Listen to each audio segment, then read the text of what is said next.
Hi అండి. నేను మీ Mary రాజుని.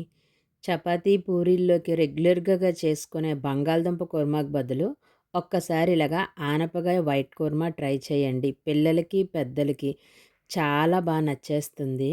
Trust me. ఇంకెందుకు లేటు ప్రాసెస్‌లోకి వెళ్ళిపోదాం. ఇప్పుడు స్టవ్ వెలిగించి ప్యాన్ పెట్టుకొని పచ్చి కొబ్బరి గానీ, ఎండు కొబ్బరి గానీ యేసుకుందాం. దానికి సమానంగా పల్లీలు, 2 టేబుల్ స్పూన్లు గసగసాలు వేయించుకొని లో ఫ్లేమ్‌లోనే మొత్తం ఈ మూడిటిని వేపుకోవాలండి. ఇవి ఎంత లోతుగా వేగి పేస్ట్ చేసుకుంటే మన కూరకి అంత బావుంటుందండి. ఈ కూర మరి ఘాటుగా ఉండదండి. కమ్మగా చాలా బావుంటుంది.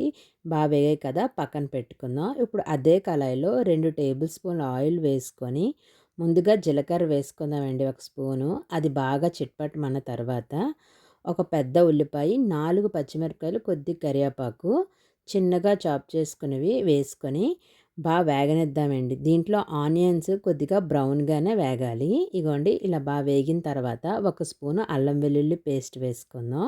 అది కొద్దిగా వేగిన తర్వాత 2 బాగా పండిన టమాటీ పళ్ళు వేసుకొని వేగనిద్దామండి.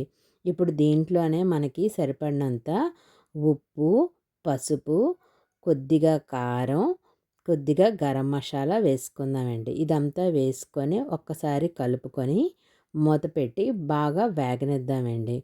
చూడండి, మూత పెట్టి మగ్గించుకున్న తర్వాత వేగి ఆయిల్ పైకి తేలింది కదా! ఇవి ఒక్కసారి బాగా మెదుపుకొని కలుపుకుందామండి. ఇలా కలుపుకొని చెక్కు తీసి చిన్న ముక్కలుగా కట్ చేసుకున్న ఆనపకాయ ముక్కల్ని వేసుకుందాం.